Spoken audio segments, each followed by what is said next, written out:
The foot soldiers on the right declared war on health care reform, and the Democrats were caught flat-footed. House members and senators didn't know what to do when angry crowds shouted them down at town meetings. Now, the Democrats are launching their own offensive.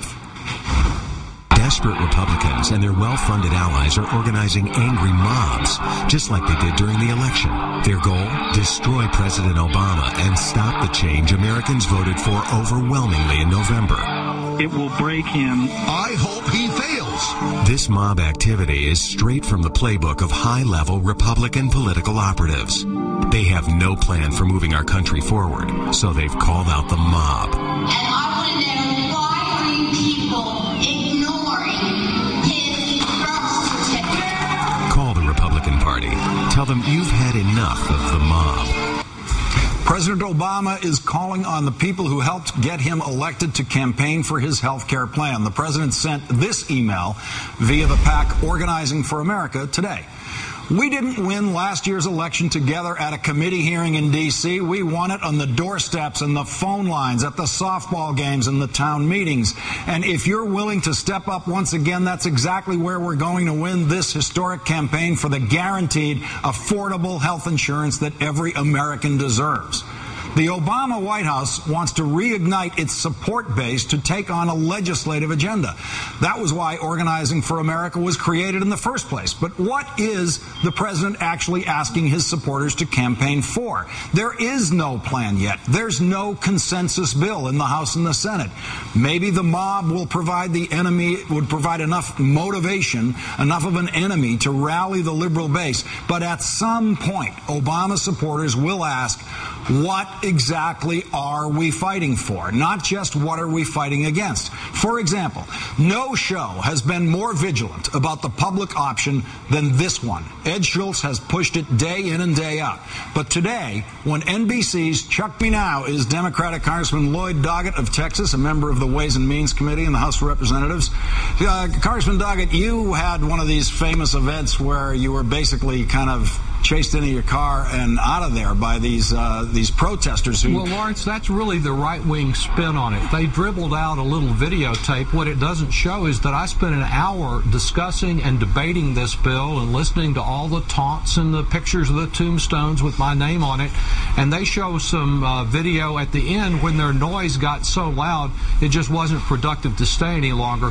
Democrats shouldn't flee. We need to stand and fight these people. All right, so now you're telling me something I didn't know based on this imagery, that you feel you had a productive meeting. I wouldn't say it was productive. I stood my ground and debated with them this bill, listened to all their laughable objections to the bill, explained why a public plan, a public option is essential, and then what they did after their views were expressed and responded to, they shouted down their neighbors because they didn't want to hear the views of other people.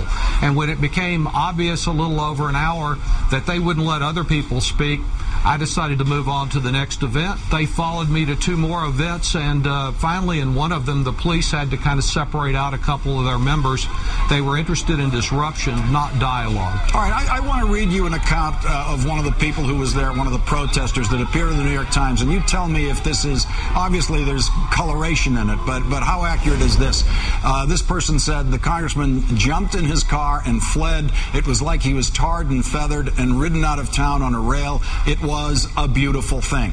Is that the way it felt to you, like you were being tarred and feathered? Total nonsense, but it is part of the right-wing spin that they want people to drop the fight. We can't do that, nor can we be caught up in the fight. It's the substance of this that counts. The great words you just got from my friend Sherrod Brown are important. Let me just explain that on this public option, I view it as absolutely essential. We need to give individuals that choice, and we need to force some competition among these insurers that aren't competing for health care providers now. The Congressional Budget Office had said that under our plan, even if it's not weakened by all this blue dog nonsense, that under our plan, in 10 years, 96% of the population under 65 will be in private insurance plans, and 4% will be in the public plan. How much more do we have to compromise? They got 96%. I think what we have is a fair and reasonable approach, and we need to pass it in September in the House and insist the Senate do the same thing. Congressman Doggett, do you really see it as nonsense from the Blue Dogs? I mean, you're a Democrat from Texas. You know what it's like to try to work Democratic Party politics in a state that is fundamentally unfriendly to the Democratic Party at this point. So I would expect you to have a real sensitivity about what Blue Dogs are up against. Are they, in your mind, exaggerating what they need to be able to get in this bill in order to be able to live with their own electorate? Are they in a sense underestimating what their own electorate is willing to support? Well, there's a big difference between Blue Dogs and Blue Doggett when it comes to health care, and I agree with them on some of the concerns about cost, but what I was particularly referring to as nonsense was their effort to limit our public plan even further, to restrict it, to require it to negotiate prices. That's not a good approach. It weakens the public plan. It's already been weakened too much. Now, are you going to get back out there and try to do more town meetings? I mean, the problem with this kind of shouting is 10 shouters can drown out 100 supporters, can't they? That is a problem, and we need people to come out and to recognize, don't just leave this to President Obama and a Democratic Congress. You have a responsibility as a citizen if you want to see genuine health care reform. But yes, tomorrow, Lawrence, I'll be meeting with veterans in a public meeting about health care. On Saturday with community health centers. Next Monday with teachers and school personnel here in Austin. We need to be